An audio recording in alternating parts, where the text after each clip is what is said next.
Penyataan masalah.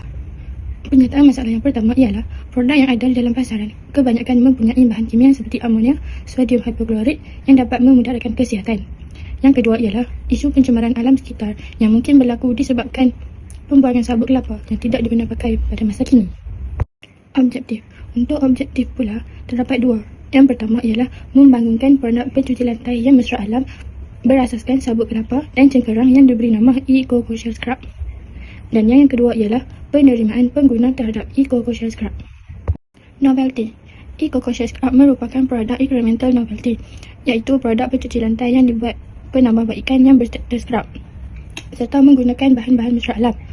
Antara bahan tersebut ialah sabut kelapa dan cengkerang.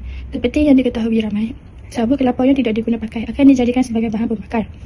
Adapun sabut kelapa itu akan dibuang dan ianya akan meningkatkan gelonggokan sampah. Begitu juga terjadi kepada cengkerang yang dijual di kedai-kedai makanan seafood. Pembuangan sampah yang tidak terurus telah meningkat di negara kita. Dengan adanya Eco-Kosher Scrub, ia dapat membantu untuk meminimumkan longgokan sampah. Terdapat 3 kelebihan atau SDG yang terlibat dalam Eco-Kosher Scrub. Yang pertama ialah SDG 12 iaitu Responsible Consumption and Production.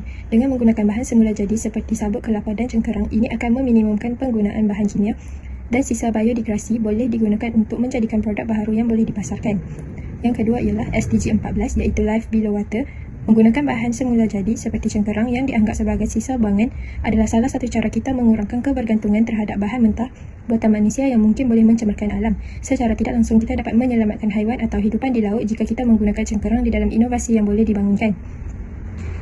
Ini kerana sisa inovasi Eco-Kosher Scrub akan dicuci dalam terus masuk ke saliran longkang dan kembali ke laut tanpa mengandungi bahan kimia. Yang ketiga ialah SDG 15 iaitu Life on Land. Sabut kelapa sebagai tekstur utama dalam Eco-Kosher Scrub menjadi faktor penyumbang kepada penggunaan sisa buangan dari kelapa. Oleh itu, Eco-Kosher Scrub akan menggunakan sehabis baik bahan yang dihasilkan oleh kelapa dan memasarkan kepada pelanggan. Ini secara tidak langsung akan mendorong orang ramai untuk mengenali dan mengetahui kelebihan sabut kelapa. Keboleh pasaran.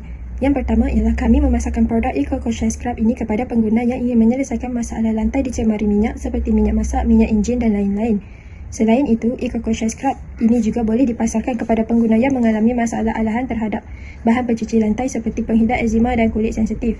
Seterusnya, tidak akan mengakibatkan pencemaran alam sekitar kerana penggunaan Eco-Kosher Scrub menggunakan hampir 100% bahan mesra alam di dalam penghasilan produk ini. Ini dapat mengurangkan risiko pencemaran udara yang berlaku jika menggunakan produk pencuci lain yang mengandungi bahan kimia. Dan yang terakhir ialah harga lebih murah berbanding produk pesaing kerana harga yang lebih murah merupakan faktor yang sangat penting yang ditawarkan oleh Eco-Kosher Scrub kepada pengguna dan sudah pasti dapat menarik lagi pembeli untuk mencuba dan merasai penggunaan menggunakan produk Eco-Kosher Scrub ini.